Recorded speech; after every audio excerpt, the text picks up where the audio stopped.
What's up, guys? I'm here with Omar Kinnebrew of O.S.K Styles, and we are here to talk black business. So, let's talk black business. So, Omar, welcome. Thank you very much for being here today, sir. I appreciate you giving us some time to share with you about your company, yourself, your vision. So, tell us, who is Omar and who is O.S.K Styles?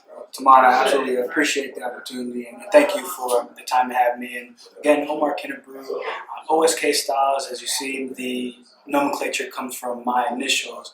And I started out because I wanted to create a brand and offering that could provide well-priced, high-quality custom garments for men and women across the globe. And that's everything from your typical suits, shirts, but also to include shoes, custom jeans, custom polo shirts, even travel bags and some other pieces. Okay. So the full-fledged offering was really what I wanted to bring to the market. So, Omar, tell us why you decided to start a business. Where did the birth of O.S.K Styles come from? It was very much a happenstance scenario. Okay, it usually is. So I actually started out selling gentlemen's accessories and pocket square holders, to be exact. Okay. And that came about because I was really just looking to find something to keep my pocket square from falling down. I thought, hey, there has to be something out there if I'm thinking of it. So I went to look online. You can find everything online. Right. And what I came across were just maybe one or two pieces or devices that weren't able to really do the job and hold it the way I wanted to keep my pocket square from falling down. I thought, hey, I'm a pretty crafty guy. Let me go ahead and create one. And so from that point, this is back in maybe early 2014. Okay. I began playing around with different materials. Taught myself how to use a sewing machine, thanks to YouTube. Wow. I began crafting different iterations of what was going to be my perfect pocket square holder prototype. Wow. Okay. So I began making it, and it was just for myself. Uh-huh. But then my wife saw me crafting them, and after several versions, she looked at it and said, you know what? That's pretty cool. You should sell it. Mm-hmm. Okay, because of course women always have the best ideas. Right, right.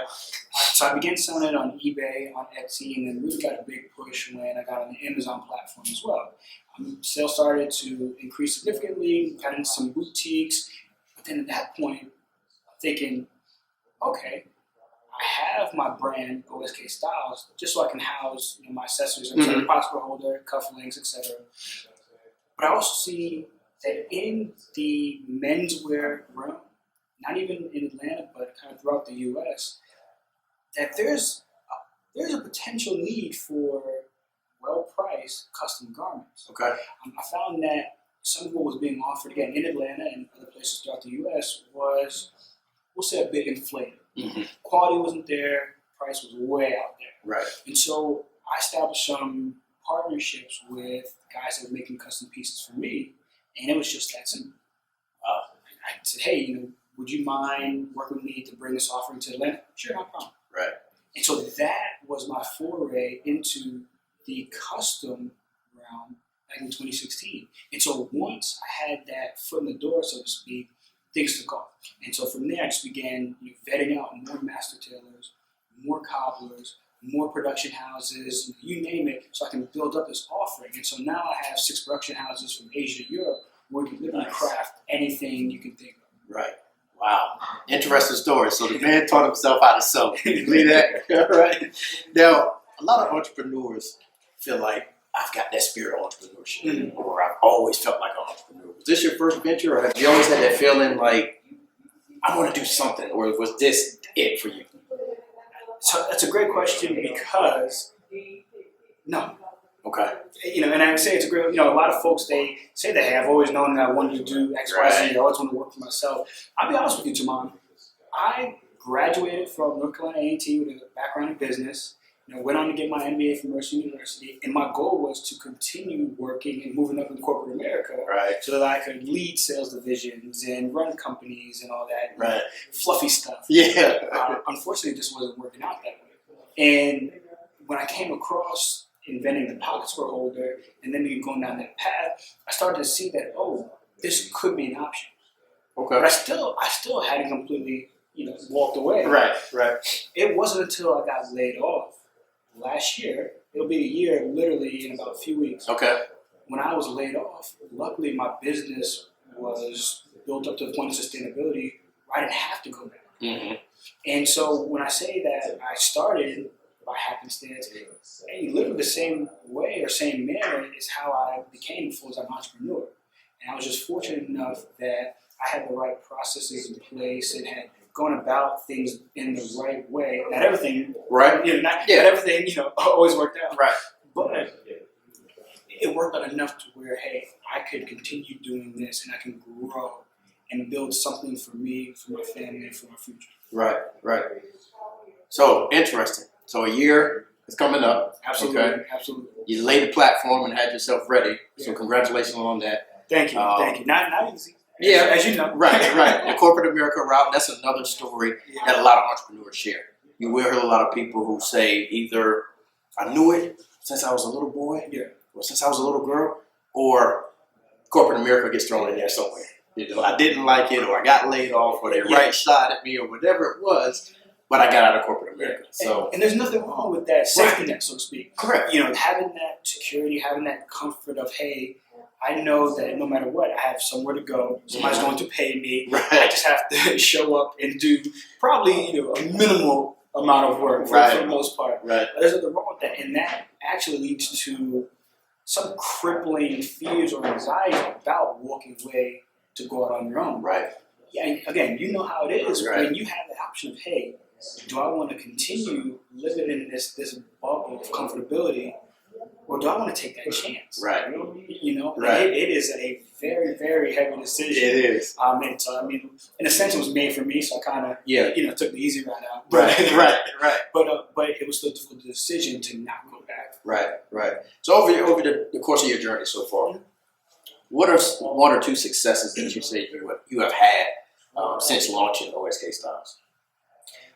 I would say I've had a lot of small successes, but some of the major ones that have helped to really propel the business have been the incorporation of offerings such as custom shoes or custom denim. And I say that because it helps to further solidify my unique offering as a full-fledged, full-service custom clothier, as opposed to just having the ability to make custom suits. Right? And of course, there's nothing wrong with it because custom in and of itself is already unique enough. Mm-hmm. But selfishly, for me, I wanted to literally replace my entire wardrobe. Okay. No matter if I was going to a gala or going to a meeting or just walking down the street in jeans and trainers. I wanted everything to be custom. I wanted everything to be an O.S.K. Styles piece. Now that's branding. That's branding. And when I was able to bring those production houses and those tailor travelers on board, it completely opened up new doors in terms of clientele, in terms of reach, the whole nine. So I'd say that's probably one of the larger wins out of a lot of small ones. Yeah. Well, that's good. You have a lot of small wins that add up. On the flip side, what are some of the challenges that you've overcome? I'll probably give you two, but one that is honestly something that I continue to battle with is setting the right level of expectation for every client, for every piece. Okay. And I say that because for custom, it's not just as simple as me measuring your chest and measuring your stomach and then making some garments for you, giving you a high five and walking away. Mm-hmm. It needs to fit and drape impeccably. So along with the 27 to 29 measurements that I may take, along with photos, along with identifying, form, structure, etc., the client and I then have to have, a very real and truthful conversation about how it should fit, right? And so the issue what comes about sometimes is that a fit that they think they want? Is it a fit based on an old suit that they had? Okay. And so what could happen, and again, if I don't identify and line up, these conversations and these expectations, things can go awry. Right. So if you tell me that you like a very well-fitting suit, but your idea of well-fitting is 3.5 inches larger in various areas than what I think you want and that we're going to craft, Okay. then guess what? Now you have a piece that you're not happy with. Right. And granted, no matter what, I take care of my clients, but just those small things. And this is literally a game of inches. Game of inches, yeah. Literally. And so that's been one of the major hurdles. Because you think it's not that difficult, but it means so much in the end. Mm-hmm. And then, there's always hurdles with bringing on new partners, because every now and then, again, there's a lot of handwork and custom-made garments, which could lead to possible errors. Right. I can't have that, though. Yeah. So there's a lot of work that's done on mine, and then there's a lot of work that's done on the end of my tailor, my production managers, and my quality control folks. If they can't come, really step up to the plate and come correct in a sense every single time, then we have a problem. We can't work. Right. So at times I have to fire production house. Mm-hmm. So that's got to be a challenge. Yeah, I have to let go of tailors and cobblers and really continue to find new partners that can, one, meet all my expectations, meet my demands, also have the right price points that I negotiate material costs to bring into their houses. And so it's a lot that goes on, and it's another battle that still on the smaller end. Right. I'm always fighting. Right. Wow.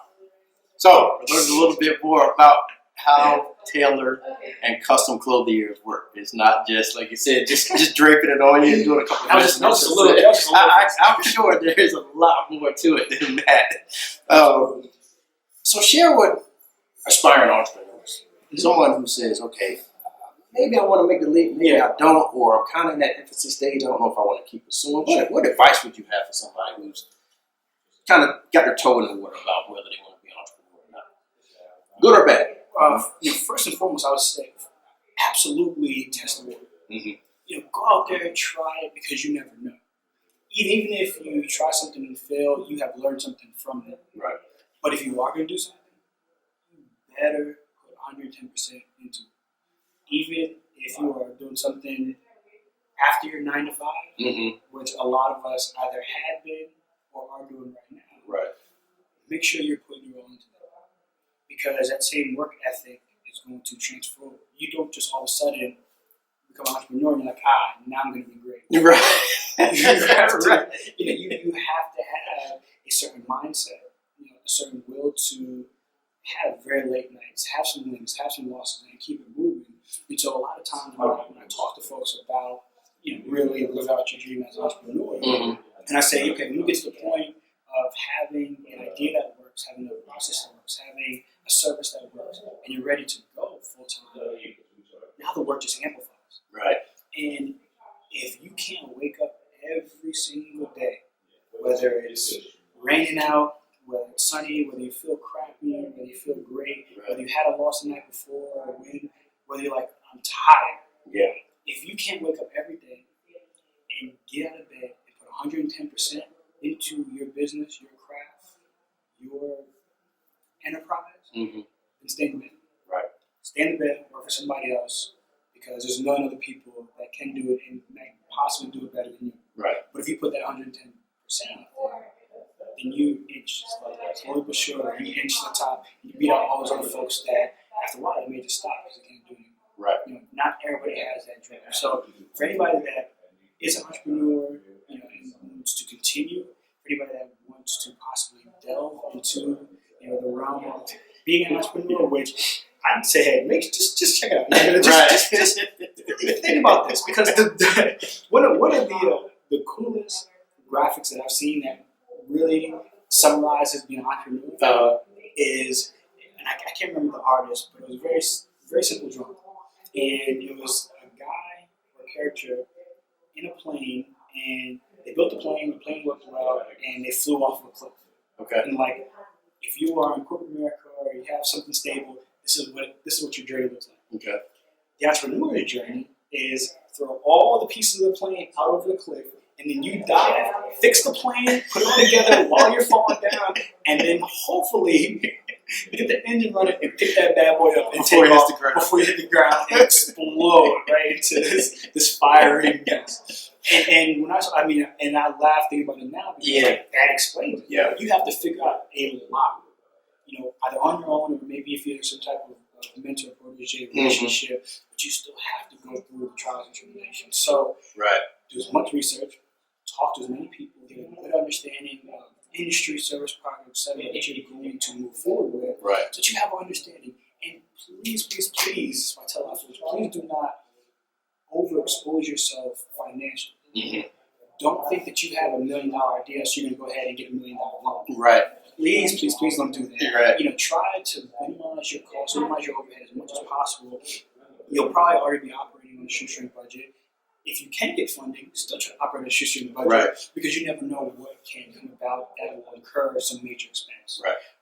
And again, those are just a few key things that I try to impart on folks. And when I talk to anybody about it, I love giving them some of the good, some of the bad, but at least what to possibly expect. And you still won't expect. Exactly. You still never know. You still You still can't figure out. You're like, nobody didn't tell me about that. I didn't see that one coming. You get blindsided by it. I can give you a million more cliches like, well, expect the unexpected. Until you live it. Exactly. When it becomes a reality that, like they say, get another cliche, there's nothing constant, or nothing constant but change. In the entrepreneurial world, like you said, you get up today, it might be totally different than what happened yesterday. And if it's the same, then you're probably doing something wrong. I was going to say, when was the last time that your days were alike one after the other? Never. This journey is never the same.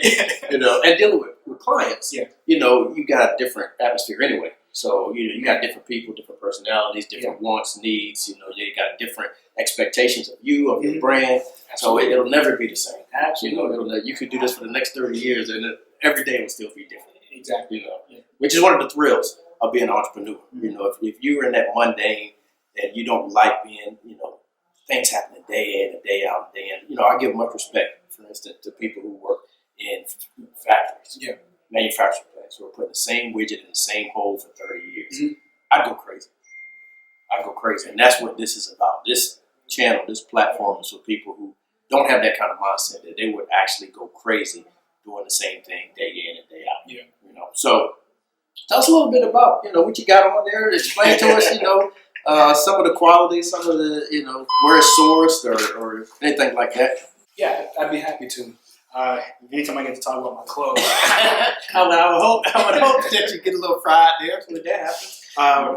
So first and foremost, as you can see, I have on it's a Super 140s, and the Super, not to get too technical, it's just the way in which the fabric is twisted and identifies how fine the particular strand is. So it's a Super 140 worsted wool, 100% double-breasted suit. And for those who are wondering why I don't have my jacket open, it's because you should never unbutton your double-breasted suit. If you have a single-breasted jacket like mine and you're seated, unbutton not a problem. But hey, you commit to the double-breasted, you keep it going. But this is I have a very wide, sweeping peak lapel. I like to craft my garments with a very soft shoulder, and this is actually a Neapolitan shoulder, which is a little bit larger, giving it a slight poof around the top of the shoulder line here. Of course, going with functional button cuffs. I love rocking French cuffs all day, every day. You always see me with cufflinks on. That is true. Every time I see him, he's got on French cuffs. I have a lavender herringbone 2-button collar with what would be we'll say medium spread, and gotta show the shoes. Oh yeah. I love my custom shoes. These are my burgundy double monks, and you see I don't wear socks ever, and that just also attests to how comfortable my shoes are. And my footwear, along with garment bags or accessory bags, are made in Spain. My garments are made in either Thailand, China, or in Italy, just depending on the need, the material, the type of garment, etc. That's why I have so many production houses and facilities, because I may need to use this particular production house for this particular garment. Okay. Or if one production house in Asia is on holiday, then I need to go to production houses in Europe. And so I'm working with a gentleman in Portugal right now. That would be another source for shoes and garments as well. So like I said, I'm always working to identify sources, to identify production partners, master tailors, combiners, you name it. Yeah. So it's a never-ending thing. But I'm more than happy to talk about custom garments whenever anybody asks. Right. So my last question before we get into how people can get in touch with you and order some fine apparel like you're wearing there, my friend.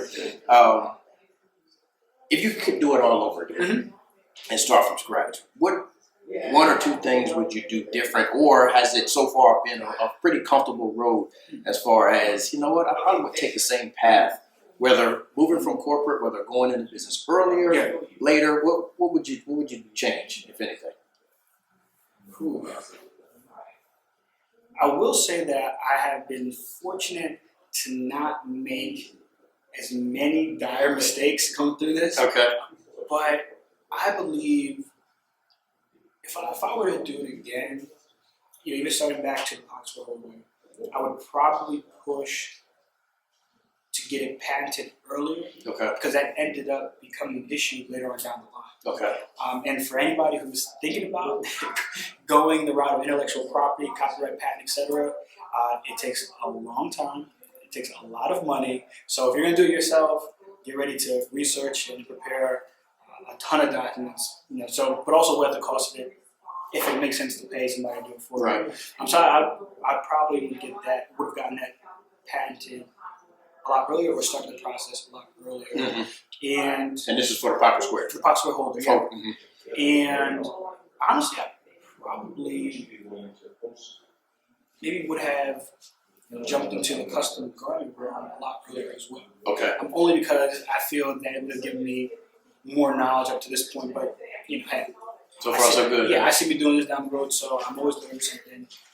I don't take for granted where I got in or how far I've gotten in a short period of time. I still feel as though my brand and my company is very nascent in terms of the industry, but I could have been doing a lot more a lot earlier. Right. But I don't discount at all being in the corporate realm, because it allowed me to fund a lot of what I ended up doing on the entrepreneurial side. Right. Yeah. So. Just to summarize, I know it's a very long answer. No, that's your answer. That's perfect. Somebody out there needs to hear it just like that from you. So overall, I would have started earlier and maybe moved faster. Okay. Because with it being just strategically faster. Oh yes, strategically faster. Not just going 100 miles an hour, throwing stuff at the wall, see if it sticks. Strategically. With having the comfort of my corporate jobs and doing well in those, I wasn't always putting that 110% that I mentioned all the time. But when I began to, then things started to shift. Okay. And it allowed me to get myself where I am today and kind of set the path to continue on in a very strategic, avenue to continue growing and selling from there. Okay. So, anything else you want to share about you, your brand, and then wrap it up with how people can get in touch with you? How can they order a suit? Expected lead time. Anything else you want to share about the brand or how they can contact you and give you some money? Absolutely. Please give me money. I have a 2-year-old to feed. Everybody loves babies and puppies, right? So before I go into how you can reach me around, I will say that I would like for everybody to prepare for a unique subscription service that I will be rolling out very, very soon. It will be called Bespoke Shirt Club, and Bespoke is a term that I have trademarked. Think about the future of bespoke mashed together. That's how I came up with Bespoke. And it is going to be a custom shirt offering where every month you get a custom shirt for, depending on your 3, 6, 9, or 12 month subscription, you can get it for less than $100. You get to choose your fabric, choose your collar, choose your cuff, even monogram it, and again, every month. And you can be in the U.S., you can be international. So we're doing some beta testing on the website right now. Yeah. But that will be rolling out very soon. And for anybody that wants to reach me to, of course, order any custom goods, whether it be suits, jeans, shoes, travel bags, you name it, or if you just want to reach out and talk shop. I love talking fashion, clothing, business in general. And you can catch me on all the social media platforms at O.S.K Styles, O.S.K.STYLES. You can email me, brew@oskstyles.com. Heck, you can give me a call, shoot me a text message, 404-822-3188. I do this all day. I do it every day. I love doing it. I'll be more than happy to connect with you so I can help you get to doing it as well. We definitely appreciate that, Omar. It's been a pleasure speaking with you as always, my brother. Thank you for sharing a little bit about yourself, about O.S.K Styles, about the custom clothing business. I'm sure you've enlightened us, not just from your perspective on the niche that you cater to, but as well, but of being an entrepreneur. You know, the journey that you've taken. Somebody out there is very appreciative of your story. So thank you very much for your time today. Always good to see you, my brother. Omar. This is phenomenal, man. I love what you're doing. I appreciate the time. Not a problem. Not a problem. Have a good day. Thank you.